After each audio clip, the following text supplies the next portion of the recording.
할렐루야. 네, 오늘도 사도신경으로 새벽 예배 시작하도록 하겠습니다.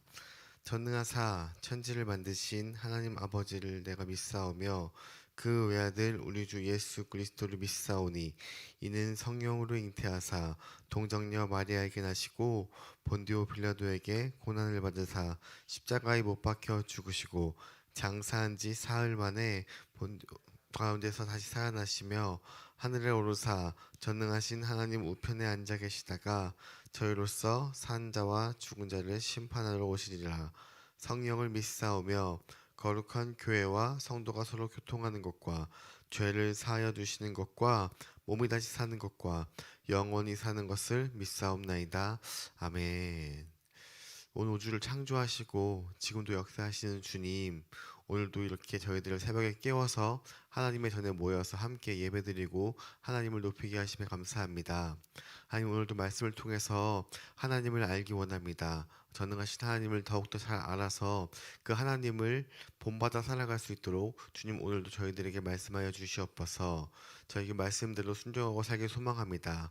하나님, 오늘 저희들 이 말씀 가운데 하나님의 도와 하나님의 복을 배우고 누리고, 그리고 이 세상 가운데서 영향력이 있는 삶을 살 수 있도록 주여 인도하여 주시옵소서. 이 모든 말씀 예수 그리스도의 이름으로 기도드립니다. 아멘. 우리 찬송가 64장 기뻐하며 경배하세 하나님 앞에 찬양드리겠습니다. 찬송가 64장입니다. 기뻐하며 경배하세 영광의 주 하나님, 주 앞에서 우리 마음 피어나는 꽃 같아 죄와 슬픔 사라지고 의심 구름 거치니 변함없는 기쁨의 주 밝은 빛을 주시네. 땅과 하늘 만물들이 주의 솜씨 빛내고 별과 천사 노랫소리 끊임없이 드높아 물과 숲과 산과 골짝 들판이나 바다나 모든 만물 주의 사랑 기뻐 찬양하여라. 우리 주는 사랑이요 복의 근원이시니 삶의 기쁜 샘이 되어 바다처럼 넘치네. 아버지의 사랑 안에 우리 모두 형제니 서로 사랑하게 도와주시옵소서. 새벽별의 노래 따라 힘찬 찬송 부르니 주의 사랑 줄이 되어 한맘 되게 하시네. 노래하며 행진하여 싸움에서 이기고 승전가를 높이 불러 주께 영광 돌리세. 아멘. 아멘. 우리 주는 사랑이요 복의 근원이시니 오늘도 주님의 말씀대로 살아가서 주님이 주시는 복을 누리길 소망합니다. 오늘 함께 나눌 말씀은 사도행전 17장 24절부터 27절까지의 말씀입니다. 사도행전 17장 24절부터 27절까지의 말씀 우리 한 절씩 교독하시겠습니다. 사도행전 17장 24절부터 27절 말씀입니다. 우주와 그 가운데 있는 만물을 지으신 하나님께서는 천지의 주재시니 손으로 지은 전에 계시지 아니하시고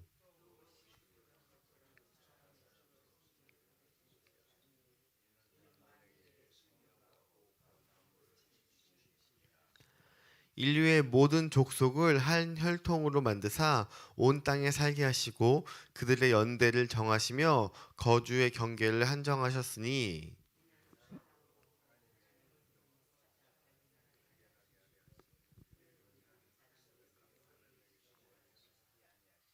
아멘.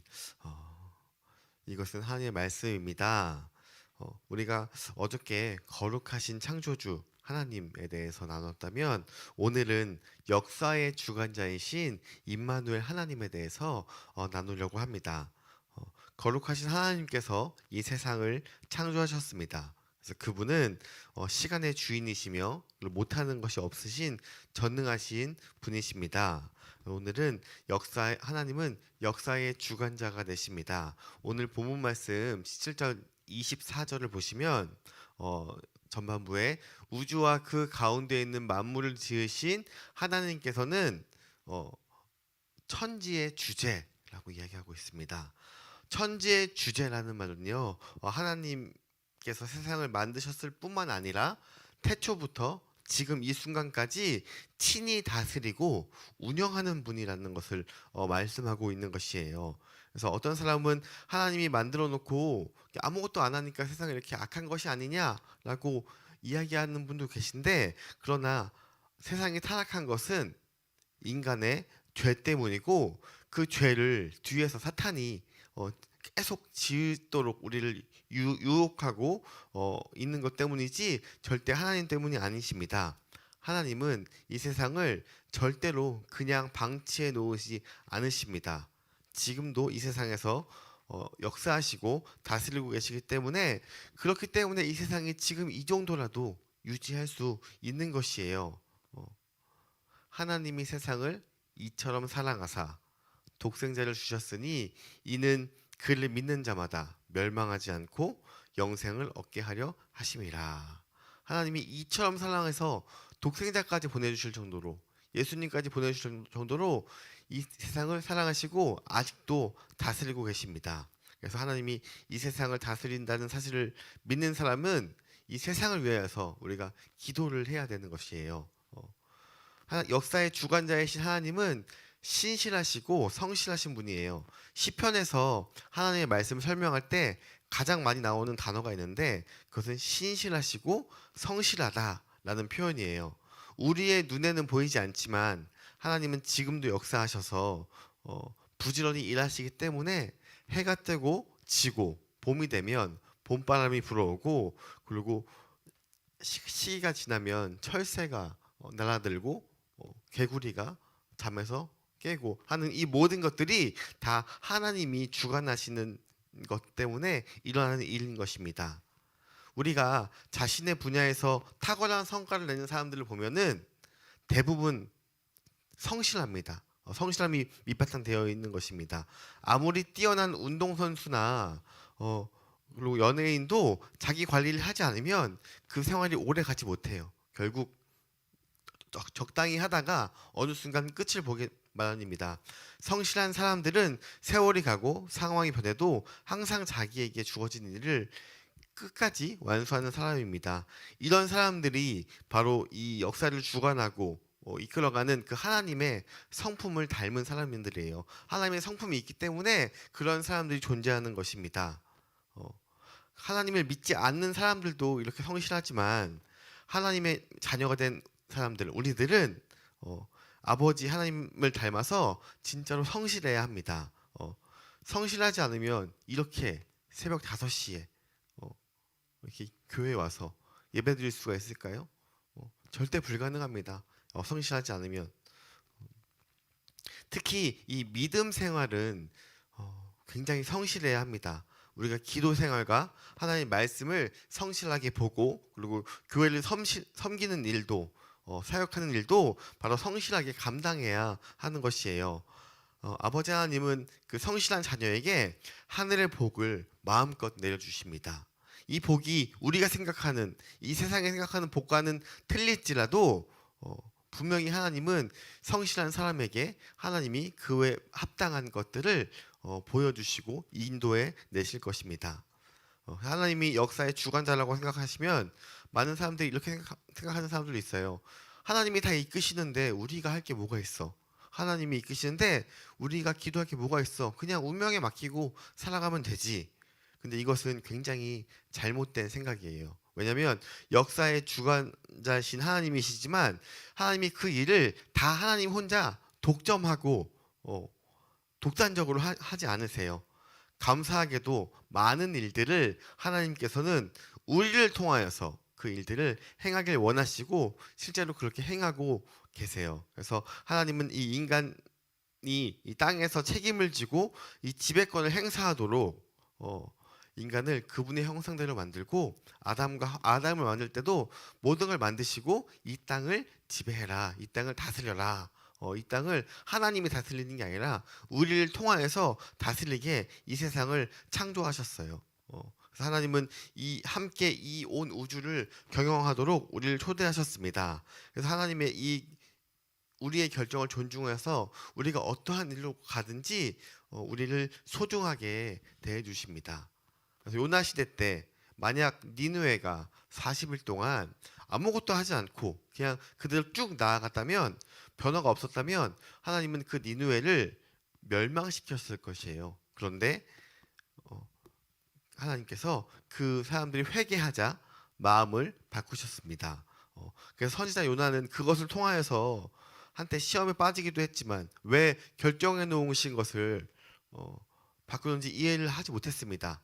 하지만 하나님은 미래를 아시지만 시간을 주관하시는 분이기 때문에 미래를 다 아시지만 그 미래를 결정해 놓지 않으세요. 우리의 기도와 다짐, 헌신에 따라서 그 역사를 바꾸시기도 하십니다. 그것이 우리를 동역자로 인정해 주시는 부분인 것입니다. 이것을 아는 우리 하나님의 자녀는 역사의 방관자가 아니라 주체자가 되는 것이에요. 그래서 우리가 적극적으로 나라를 위해서도 우리의 미래를 위해서도 기도하고 헌신해야 하는 것입니다. 그리고 하나님은 우리와 언제나 항상 가까이 계십니다. 하나님은 우리와는 다른 존재이시지만 이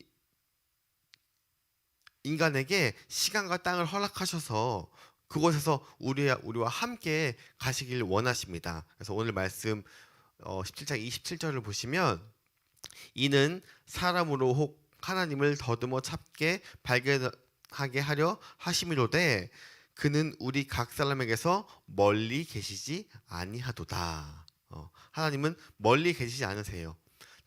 성경에 나오는 특정 모세나 다윗같이 특정 몇몇에게만 계신 것이 아니라 우리 각각 사람에게 항상 가까이 계십니다. 그래서 우리가 결심하고 하나님께 나아가기만 하면 하나님은 그 즉시 우리의 손을 잡아주시고 우리를 만나주시는 것이에요.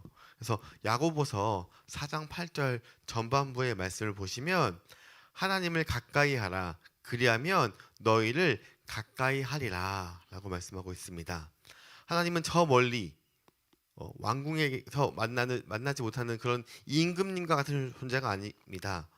교회 다니면서도 하나님을 멀리하고 하나님은 저 멀리 계셔 상관없이 그냥 나의 삶과는 같이 있지 않으셔 라고 생각하고 나아가시는 분이 많아요. 교회에서 이렇게 말씀을 하고 그리고 지식적으로는 하나님이 가까이 있다고 하지만 삶을 볼 때 절대 하나님이 가까이 있다면 하지 못할 행동들을 하는 사람들이 너무도 많아요.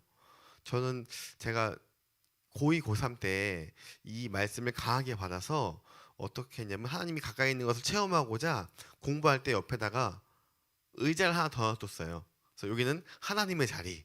이래가지고 그냥 옆에 계신다는 것을 그때는 그 자체가 너무 좋아서 그렇게 항상 동행하신다는 것을 알고 있지만 순간순간 까먹었기 때문에 그러한 것들을 통하여서 하나님이 더 가까이 있는 것을 경험하고자 나아갔습니다. 근데 그렇게 못하는 사람들이 꽤 많아요. 그렇게 못하면 하나님이 한없이 두렵고 한없이 무섭고 한없이 심판자의 하나님으로만 느껴질 것입니다. 이런 마음을 갖고 있으면 우리가 온전히 하나님께 기쁜 마음으로 뜨겁게 찬양하고 기도하고 헌신할 수 없을 거예요 아마. 왜냐하면 하나님이 사랑의 하나님이라는 것을 모르면, 나와 함께 계시고 언제나 동행하시고 나를 위해서 기도하시고 나를 위해서 도와주신다는 것을 느끼지 못하면 하나님은 무서운 존재가 되어버리는 것입니다. 하나님은 지금 여기 우리 안에 계십니다. 우리와 동행하시고 교제하시고 그리고 사랑과 복을 한없이 주시는 분이세요. 그래서 우리의 일거수일투족, 우리의 머리카락 개수까지도 다 세실 정도로 우리를 잘 알고 계세요. 그래서 우리의 작은 신음에도 응답하고 계시고요. 그리고 영광과 존귀와 찬양을 받기에 합당하신 그러한 하나님이십니다. 그래서 하나님은 우리에게 늘 말씀하시길 원하세요. 높은 사람과 아랫 사람이 대화할 때 아랫 사람이 가기 굉장히 힘들잖아요. 그런데 참 감사하게도 하나님은 그 높은 위치에 계신데도 불구하고 먼저 우리에게 오셔서 우리에게 항상 다가와서 말씀하고 계십니다. 하나님은 참으로 다양한 방법으로 우리에게 말씀하고 계신데요. 먼저 성경을 통하여서 우리에게 말씀하고 계세요. 성경은 어떤 문제에 대해서는 굉장히 구체적이고 자세하게 보여주고 있어요. 그리고 우리의 환경을 통하여서도 말씀하고 계시고요. 그리고 교회 공동체를 통하여서도 말씀하고 계시고, 그리고 우리의 창원과 이 상황과 처지를 다른 그리스도인에게서를 통해서도 우리에게 말씀하십니다. 그래서 하나님의 자녀인 우리의 인생에서 일어나는 일들은 절대로 우연이 없어요. 다 하나님의 계획과 하나님의 말씀하심 가운데 끌고 나가는 것입니다. 모든 일 가운데 우리를 사랑하시는 그 아버지 하나님의 섭리가 작용하고 있는 것이에요. 우리를 도와준 사람, 그리고 우리에게 일어난 그 사건 하나하나가 다 하나님의 계획을 담은 선물이고 인도하심입니다. 그래서 그렇기 때문에 우리가 하루하루 순간순간 우리가 만나는 그 사람도 우리를 통하여서 하나님이 그 사람에게도 말씀하시고 또 그 사람을 통하여서도 우리에게 말씀하기 때문에 우리가 하루하루를 허투루 살아가서 안 되는 것이에요. 하루하루를 하나님의 말씀 가운데, 하나님의 인도하심 가운데 우리가 그것을 경험하고 그 귀 기울이고 하나님의 음성을 귀 기울이고 살아가면 하나님께서 반드시 우리에게 말씀하실 것입니다. 말씀을 정리하겠습니다. 이 천지의 주제이신 이 하나님은 이 세상을 친히 다스리고 운영하시는 분이신데, 그 하나님의 마음대로, 하나님의 뜻대로 하지만 하나님의 뜻을 하나님의 마음대로 독불장군처럼 하시는 것이 아니라 우리 한 사람 한 사람을 통하여서 그 일을 역사하시길 원하십니다. 그래서 우리의 행동을 통하여서 더 좋은 방법이 있으면 우리 행동을 통하여서 그 계획도 바꾸시고 그리고 뜻도 바꾸어 나가십니다. 근데 중요한 건 뭐냐면 그 뜻과 행동을 바꿀 때 더 하나님이 보시기에 더 좋은 방법으로 바꿔 나간다는 것입니다. 그분은 이 땅에 우리와 함께 하시면서 우리의 일거수일투족을 다 보고 계십니다. 그래서 우리에게 일어나는 것은 절대로 우연이 없어요. 모든 일이 하나님의 섭리가 적용하고 그분의 손길이 다 있기 때문에 우리가 기도하고 귀를 기울이면 하나님의 음성을 들을 수 있는 것입니다. 그래서 오늘도 역사의 주관자이신 하나님의 음성을 들으며 나의 이 삶 가운데 하나님과 함께 주님이 주시는 이 세상을 이끌어 가기를 주님의 이름으로 소망합니다. 기도하겠습니다. 하나님 감사합니다. 하나님, 역사의 주관자이신 하나님께서 그 역사를 이끌어 나가시면서 우리를 통하여서 이끌어 나갈 그 역사를 항상 말씀하고 계십니다. 하나님, 그 말씀을 듣고 오늘도 하나님의 그 섭리 가운데 동행하면서 동역자로 살아가길 소망합니다. 하나님 말씀하여 주시옵소서. 저희들 듣겠사옵나이다. 하나님 말씀하여 주시옵소서. 하나님 나를 통하여서 혹은 다른 사람을 통하여서 서로 말씀하실 때 그 말씀을 잘 듣고 하나님의 도를 세우고 하나님의 의를 이루는 삶을 살 수 있도록 인도하여 주시옵소서. 이 모든 말씀 예수 그리스도의 이름으로 기도드립니다. 아멘. 하늘에 계신 우리 아버지여, 이름이 거룩히 여김을 받으시오며 나라가 임하옵시며 뜻이 하늘에서 이룬 것 같이 땅에서도 이루어지이다. 오늘날 우리에게 일용할 양식을 주옵시고 우리가 우리에게 죄 지은 것을 사하여 준 것 같이 우리 죄를 사하여 주시옵고 우리를 시험에 들게 하지 마시옵고 다만 악에서 구하시옵소서. 나라와 권세와 영광이 아버지께 영원히 있사옵나이다. 아멘. 자, 기도 제목 나누겠습니다. 오늘 기도하실 때에 이 나라를 위해서 기도했으면 좋겠습니다. 이제 한 달 뒤에는 이제 우리 나라를 이끌어 나갈 그 국회의원 선거도 있고 그 외에 많은 이 문제들이 있잖아요. 그 문제 가운데 하나님 역사하시고 개입하셔서 정말 하나님의 나라를 잘 세울 수 있는 그러한 우리나라가 그리고 이 세상의 모든 문제들 가운데 원만하게 해결할 수 있도록 기도해 주시기 바랍니다. 그리고 계속해서 우리가 열린 전도를 위해서 기도하기 원합니다. 우리가 계속 이 부분에 대해서 기도할 때에 역사의 주관자이신 하나님께서 함께 하실 것입니다. 그리고 그 외에 각자 가지고 온 기도 제목을 가지고 하나님께 기도하며 이 세상 안에서 하나님과 함께 승리하시기